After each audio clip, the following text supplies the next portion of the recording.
नमस्कार साथियों। सीडीपी बाल विकास शिक्षा शास्त्र के जो 1500 एमसीक्यू है वो टॉपिक वाइज हम देख रहे हैं। 300 एमसीक्यू हम देख चुके हैं इससे पहले की क्लासों में। बाकी बच्चे क्वेश्चन इस पार्ट में हम देखेंगे 100 के आसपास और क्वेश्चन।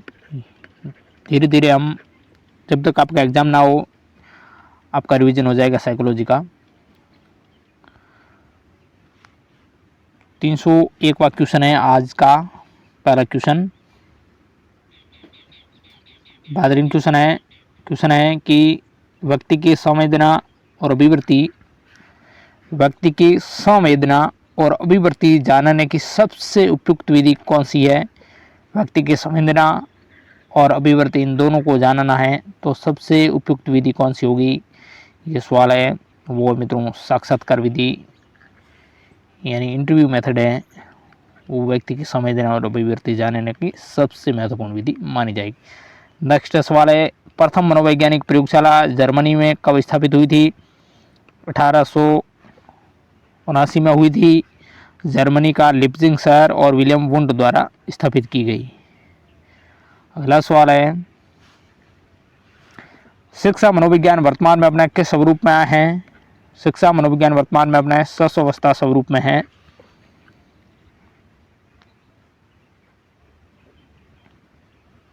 नेक्स्ट सवाल है भाई 304 की मनोविज्ञान अध्ययन की जो जेनेटिक विधि है उनका अन्य नाम कौन सा है, तो उनका अन्य नाम है वो विकासात्मक विधि। नेक्स्ट सवाल, आलपोर्ट के व्यक्तित्व सिद्धांत का उद्भव निम्न में से किसके पूर्वगामी के रूप में हुआ है। मानवतावादी दृष्टिकोण। बुद्धि के बहुकारक सिद्धांत के प्रतिपादक, बुद्धि का बहुकारक सिद्धांत है वो थॉर्नडाइक का है, ऑप्शन 3। अगला सवाल है, निम्न में से कौन सा कथन सत्य है। सत्य कथन है वो है ऑप्शन 3, बुद्धि का लिंग के साथ कोई संबंध नहीं है, यह सत्य कथन होगा। अगला क्वेश्चन, एक शिक्षिका का भावात्मक बुद्धि लब्धांक ऊंचा होता है तो इसका तात्पर्य है कि वह संतुलित व्यवहार रखती है, ऑप्शन 4। नेक्स्ट सवाल है, क्रियात्मक अनुसंधान प्रत्यय का उत्पत्ति स्रोत है वो है आधुनिक मानव व्यवस्था सिद्धांत। प्रतिभावान बालकों की पहचान करने के लिए हमें सबसे अधिक महत्व किसको देना चाहिए। वस्तुनिष्ठ परीक्षणों के परिणाम को। नेक्स्ट क्वेश्चन नंबर 311 क्वेश्चन है, विद्यालय में विद्यार्थी को कैसे अभिप्रेरित करना उचित है। स्वर अधिगम द्वारा। शारीरिक वृद्धि और विकास को क्या कहते हैं। अभिवृद्धि। संकेत अधिगम के अंतर्गत सीखा जाता है पारंपरिक अनुकूलन को। सीखी हुई बात को स्मरण रखने या पुनः स्मरण करने की असफलता क्या कहलाती है, विस्मृति कहलाती है। मैस्लो के अभिप्रेरणा सिद्धांत को क्या कहा जाता है। आवश्यकता का सिद्धांत। 5 आवश्यकताएं बताई थी क्रम वाइज। बाह्य आभास के आधार पर व्यक्तित्व का वर्णन कहा जाता है, वो कहा जाता है सतही दृष्टिकोण। अगला सवाल, इनमें से किस घटक के प्रभाव से शैक्षिक पिछड़ापन उत्पन्न नहीं होगा। परिवार का पैसा, कोई लेना देना नहीं है शैक्षिक पिछड़ेपन से। खराब सामाजिक आर्थिक स्तर तो बिल्कुल पिछड़ापन होगा। विद्यालय का शोषणीय शैक्षिक माहौल और परिवार का शोषणीय भावनात्मक वातावरण भी दखल देगा शैक्षिक पिछड़ेपन में। अगला सवाल है, समान आयु वर्ग के संबंध अन्य सहपाठियों से जब किसी छात्र की तुलना की जाती है तो उसमें एक स्पष्ट शैक्षिक कमी दृष्टिगोचर होती है। ऐसे बच्चों को कहेंगे पिछड़ा बालक।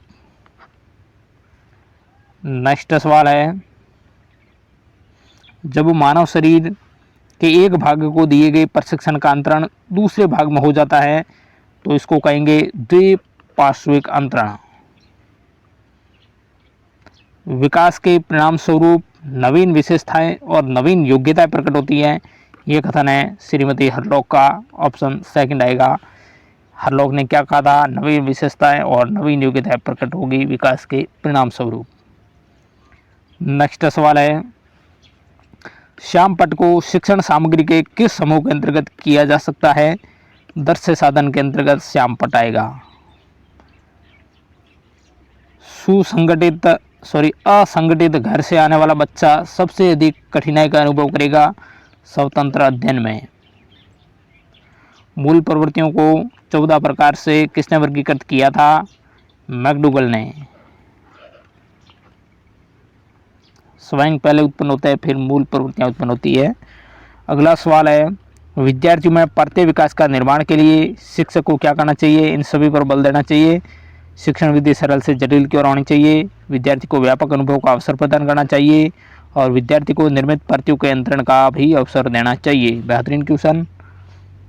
नेक्स्ट सवाल है भाई, कल्पना के विकास के लिए ज्ञानेंद्रियों को भी प्रशिक्षित करना चाहिए, कहानी सुनाना चाहिए और रचनात्मक प्रवृत्ति के विकास पर भी ध्यान देना चाहिए।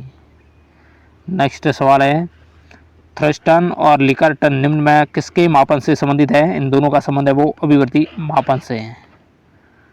नेक्स्ट सवाल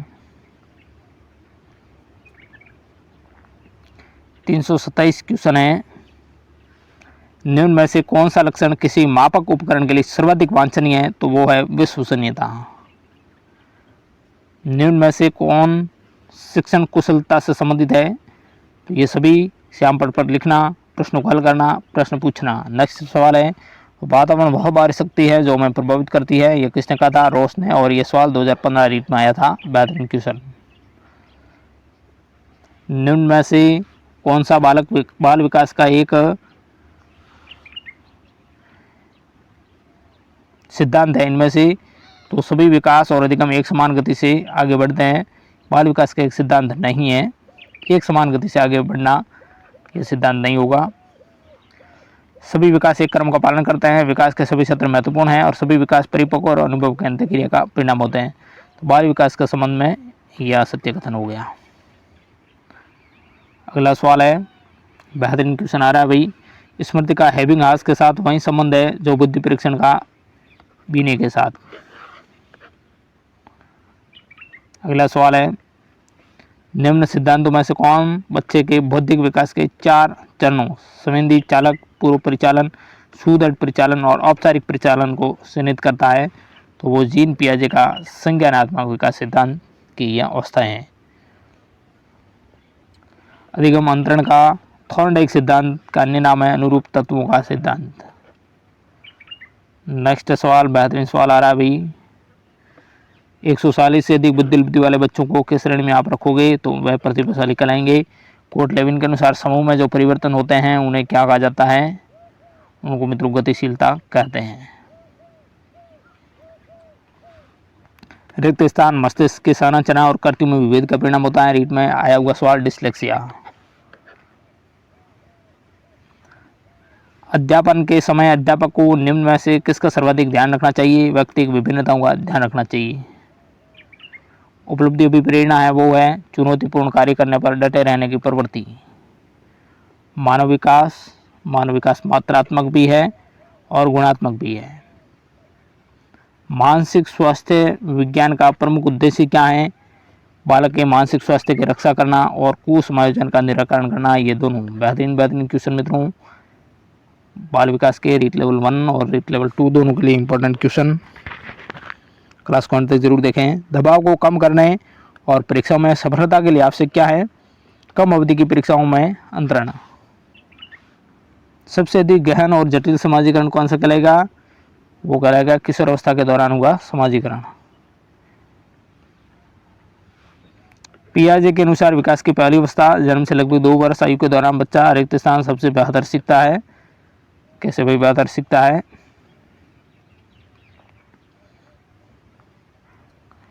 तो वो इंद्रियों के प्रयोग द्वारा है, यानी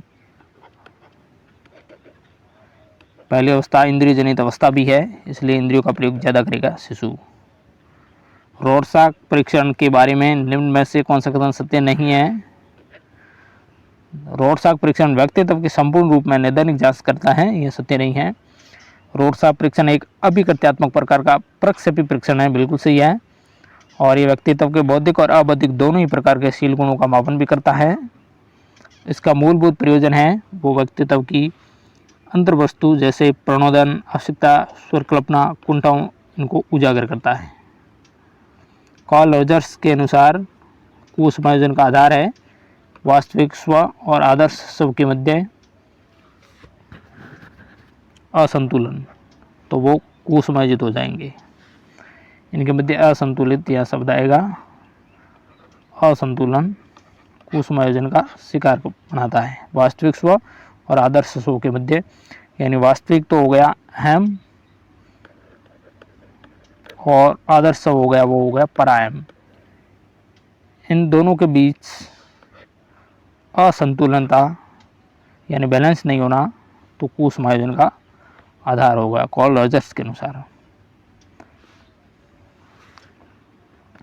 व्यक्तित्व के प्रारूप सिद्धांतों के सबसे पृथककारी विशिष्ट क्या है? शरीर विन्यास और स्वभाव में संबंध। मूल्यांकन का उद्देश्य है वो है उत्पादन जीवन जीने के लिए शिक्षा किस सीमा तक तैयार कर पाई है का पुष्टि पोषण प्रदान करना। नेक्स्ट सवाल है किशोरावस्था में बच्चे किस प्रकार की समस्या का सामना करते हैं? शारीरिक और मानसिक परिवर्तन से समायोजन करना। परीक्षा में विद्यार्थियों से किस प्रकार के प्रश्न पूछने चाहिए? समाज और अनुप्रयोग आधारित सवाल पूछने चाहिए। प्राथमिक विद्यालयों के बालकों के लिए निम्न में से किसे बेहतर मानते हैं? स्वयं के द्वारा किया गया अनुभव। हस्तशिल्प की शिक्षा किनको देनी चाहिए? मंदबुद्धि बालक को। व्यक्तियों में एक दूसरे से भिन्नता क्यों होती है? वंशानुक्रम और वातावरण के बीच अन्योन्य क्रिया के कारण। व्यक्ति में उन मनोशारीरिक अवस्थाओं का गतिशील संगठन जो उसके पर्यावरण के साथ अद्वितीय सामंजस्य निर्धारित करता है वह कहलाता है व्यक्तित्व। और ये परिभाषा अल्पोर्ट की बेहतरीन परिभाषा सवाल आ सकता है। अगला सवाल है मानव व्यक्ति परिणाम है, किसका परिणाम है? अनुवांशिकता और वातावरण की अंतःक्रिया का। निम्न में से किसी प्राथमिक स्तर पर शिक्षक का सर्वाधिक महत्वपूर्ण गुण माना जाना चाहिए? वो है धैर्य और दृढ़ता। बच्चे की जिज्ञासा शांत करनी चाहिए। कैसे भाई? बच्चे की जिज्ञासा को शांत करना चाहिए। कैसे शांत करना चाहिए? तत्काल जब विद्यार्थी द्वारा जिज्ञासा की गई है तो तत्काल समाधान करना चाहिए शिक्षक को। बच्चों में नैतिकता की स्थापना के लिए सर्वोत्तम मार्ग क्या है? शिक्षक का आदर्श रूप में व्यवहार करना, क्योंकि बच्चा अनुकरण करेगा। अगला सवाल है विकास के परिप्रेक्ष्य में समय के साथ होने वाले परिवर्तनों में निम्न में क्या शामिल है? तो रूप भी है, अनुक्रम भी है और दर भी है। शिक्षक को ज्ञान होना चाहिए किसका? अध्यापन विषय और बाल मनोविज्ञान का, दोनों का। एक बच्चे की वृद्धि और विकास के अध्ययन की सर्वाधिक अच्छी विधि कौन सी होगी? वो होगी विकासी विधि। गर्भावस्था का समय है गर्भधारण से जन्म तक। सीखने की परिघटना में निम्न में से कौन आवश्यक घटक नहीं है? शिक्षक। अधिगमकर्ता, आंतरिक अवस्था और प्रेरक हैं आवश्यक घटक है। शिक्षार्थियों में व्यक्तिगत भिन्नताओं को संबोधित करने के लिए एक विद्यालय किस प्रकार का सहयोग उपलब्ध करवा सकता है? बाल केंद्रित पाठ्यचर्या का पालन करना और शिक्षार्थियों को सीखने का अनेक अवसर उपलब्ध करवाना। अगला सवाल निम्न में से कौन सा सीखने के लिए अधिकतम रूप से अभिप्रेरित करता है? लक्ष्यों को प्राप्त करने में व्यक्तिगत संतुष्टि। शिक्षार्थी व्यक्तिगत भिन्नता प्रदर्शित करते हैं, अतः शिक्षक को क्या करना चाहिए? सीखने के विविध अनुभवों को उपलब्ध कराना चाहिए। निम्न में से कौन सा सिद्धांत यह दर्शाता है कि अपेक्षित व्यवहार के सन्निकट सकारात्मक प्रतिक्रिया और पुनर्बलन के फलस्वरूप व्यवहारात्मक विकास किया जा सकता है? तो वह ऑपरेंट अनुबंधन, ऑप्शन 3। बच्चा किस प्रकार सीखता है? अनेक प्रकार से, यानी सीखने के बहुत सारे प्रकार होंगे। एकीकृत छात्र केंद्रित अधिगम के लिए पाठ्यक्रम में निम्न में से क्या लाभकारी नहीं है? एकीकृत छात्र केंद्रित अधिगम के लिए खोज या सक्रिय अधिगम का ह्रास ये लाभकारी नहीं है। छात्र का अभिप्रेरण विकास, सहकर्मी संचार का विकास, छात्र शिक्षक संबंध का निर्माण, ये सहायक होंगे। नेक्स्ट सवाल है भाई, हालांकि यह स्पष्ट रूप से उनकी सुरक्षा आवश्यकताओं का उल्लंघन था, लेकिन अपने देश की रक्षा करते हुए कैप्टन विक्रम बत्रा कारगिल युद्ध में शहीद हुए। उन्हें संभवतः आत्मसिद्धि प्राप्ति की इच्छा थी। वेरी वेरी इंपॉर्टेंट ये क्वेश्चन। नेक्स्ट सवाल है, रिक्त स्थान की अवस्था तक बालक की दृष्टि और श्रवण इंद्रिया पूर्ण विकसित हो चुकी होती है। कौन सी अवस्था तक? 3 या 4 वर्ष तक।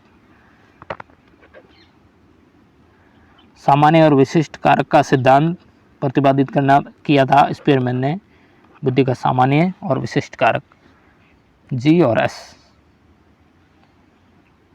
अगला सवाल है, निम्न में से कौन सा सीखने का नियम नहीं है? तनाव का नियम कोई नियम नहीं है।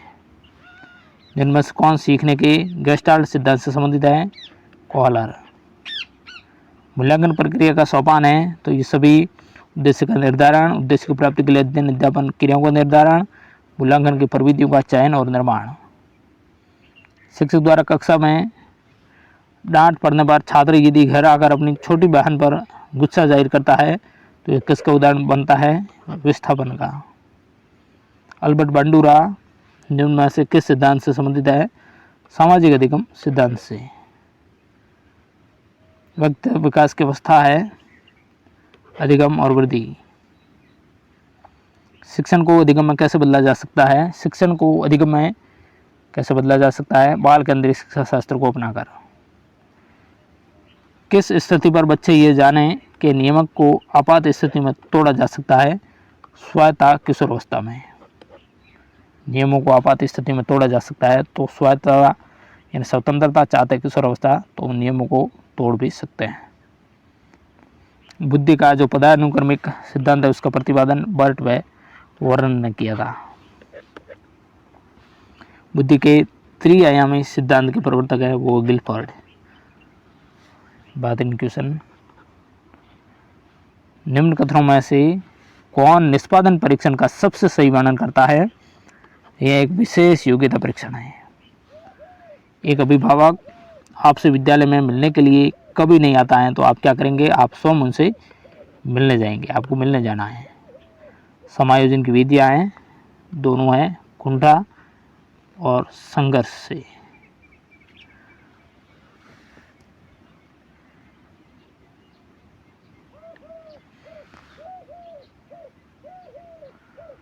अगला सवाल, समायोजन की 2 प्रकार की विधियाँ हैं, एक तो प्रक्षेपी विधियाँ हैं और एक अप्रक्षेपी विधियाँ हैं। इसमें संघर्ष है वो प्रक्षेपी विधि है और कुंठा मिटा करके, कुंठा समायोजन विधि है, कुंठा दूर करके। यहाँ एक और शब्द आना चाहिए था। अगला सवाल है, वायगोत्स्की के सिद्धांत में विकास के किस पहलू की उपेक्षा होती है? जैविक पहलू की। सामान्य बुद्धि के कारक है बुद्धि के सामान्य वितरण में मानक विचलन।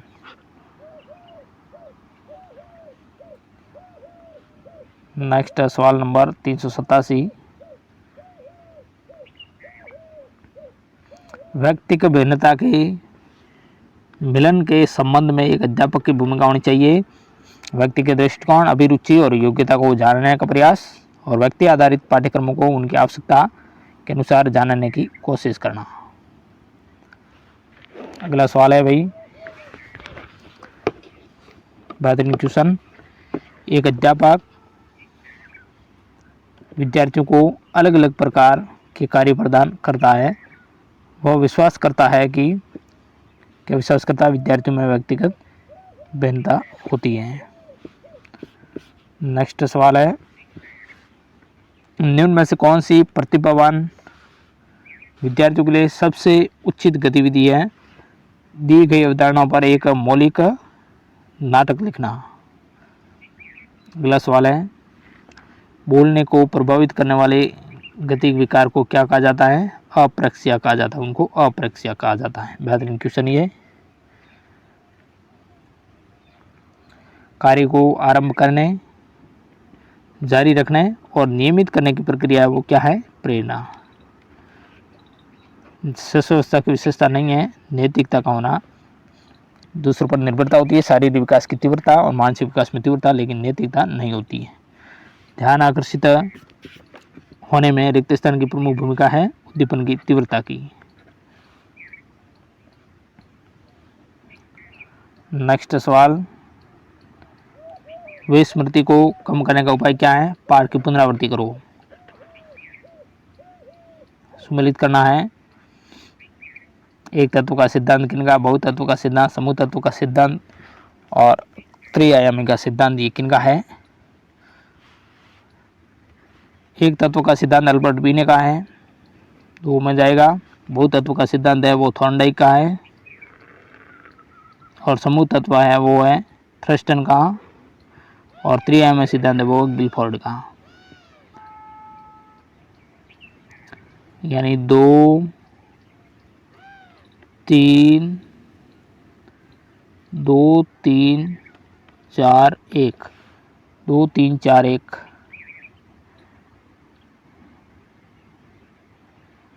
यहाँ इन्होंने नहीं दिया है कोई भी ऑप्शन में, लेकिन यह सही होगा।